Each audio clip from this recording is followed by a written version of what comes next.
É muito comum fazermos a distinção entre casa e lar. Costumamos chamar de casa a construção de madeira, de alvenaria, de pedra, seja o que for, enquanto o lar é o que se passa dentro dessa construção. Muitas vezes conseguimos construir a casa, mas não chegamos a formar o lar. O lar é o emocional, é o sentimental, o racional, o vivencial, é a interação das pessoas. Ouvimos as pessoas dizerem: estou indo para casa, mas aborrecidas porque possivelmente, ao chegarem em casa, não encontrarão o respaldo do lar. O lar nos é importante porque ali se reúnem espíritos, criaturas, indivíduos procedentes de variadas experiências.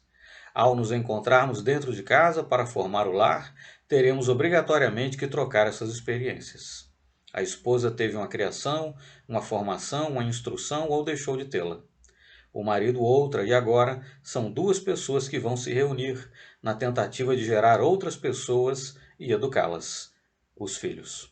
O lar representa esse cadinho, esse campo de provas, onde as diferenças se atritam, onde trocamos aquilo que sabemos com o que o outro sabe.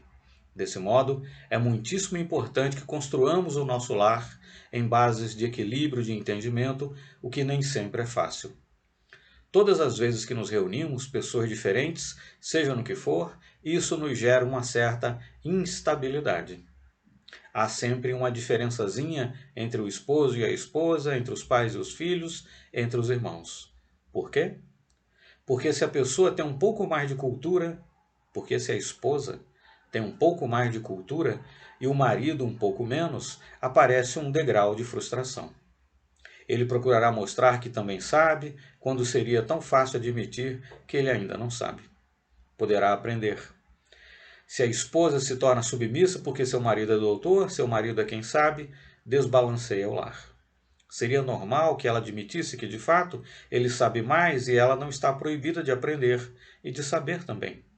Mas, cada qual respeitando o outro, sem se sentir lesionado, sem se sentir frustrado, sem se sentir diminuído. No lar, temos ensejo dessas trocas. Verificamos que aquele homem notável, médico na sociedade, chega em casa.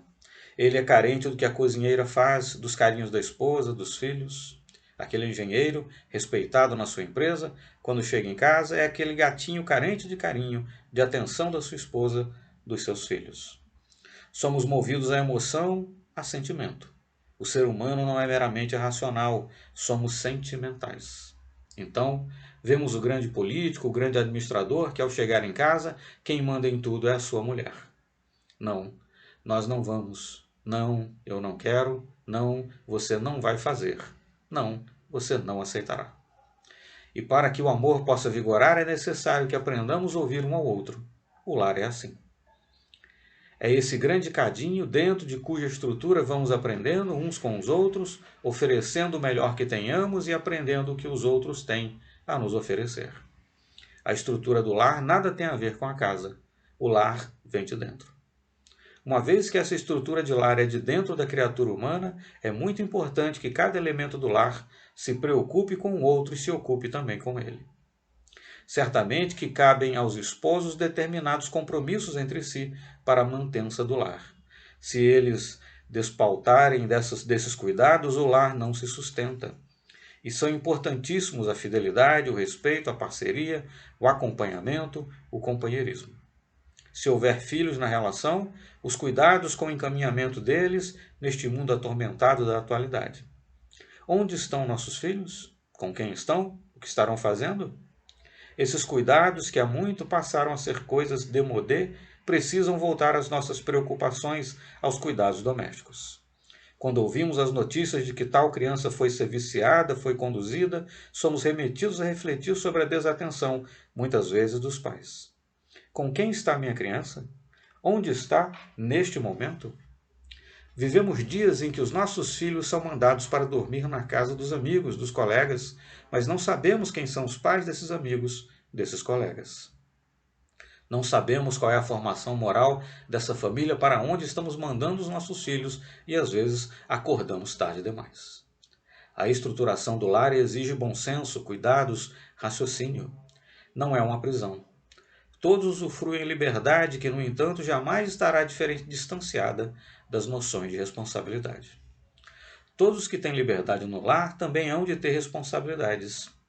E se forem crianças? Vamos lhes ensinando a ter responsabilidade com as coisas delas. Guardar os brinquedos, colocar a roupa que desvestiu no cesto, na medida em que elas vão podendo. Como é que a criança aprende a ajudar em casa? Traga para a mamãe, pegue a vassoura. Pegue aquilo, traga aquilo, ajude a mamãe. Sem nenhuma imposição para que a criança aprenda a gostar de colaborar. Venha aqui com o papai, segure isto para o papai. Criando vínculos. Quando os nossos filhos começam a ir para a escola, será nosso dever, de pai ou de mãe, puxar assunto com eles. Como é que foi hoje o dia? Com quem você brincou? O que a professora lhe ensinou? E a sua merenda, comeu-a? Distribuiu com alguém? Dessa forma, estaremos ensinando a nossa criança desde cedo a conversar conosco sobre o que se passou com ela. Depois que ela aprende a conversar conosco, não precisamos perguntar nada. Quando a apanhamos à porta da escola, ela nos vem contando. Quando a colocamos no carro, ela começa a falar, e é dessa maneira que vamos criando uma parceria doméstica. Os filhos não precisam esconder dos seus pais aquilo que vivenciam. Os pais não devem negar orientação aos filhos para que eles saibam se nortear. Quando a nossa criança começa a crescer e não faz aquelas intrigantes perguntas sobre sexo, sobre isso ou sobre aquilo, que os pais não imaginem que elas não sabem, que elas são inocentes. Admitam que já aprenderam de forma equivocada e porque aprenderam de forma equivocada, têm vergonha de lhes falar. Cabe então, para que o lar se reerga, todos nos envolvermos com todos. Com carinho, com atenção, com sorriso, com seriedade, cada coisa no seu lugar. Mas que não falte a ternura, o respeito recíproco, na certeza de que somos irmãos em Deus, momentaneamente situados como marido, mulher, pais, filhos, irmãos. Para que o nosso lar seja feliz, para que utilizemos esse cadinho como a grande oficina das almas, não poderá faltar o amor. O amor que gera respeito, o amor que imprime responsabilidade.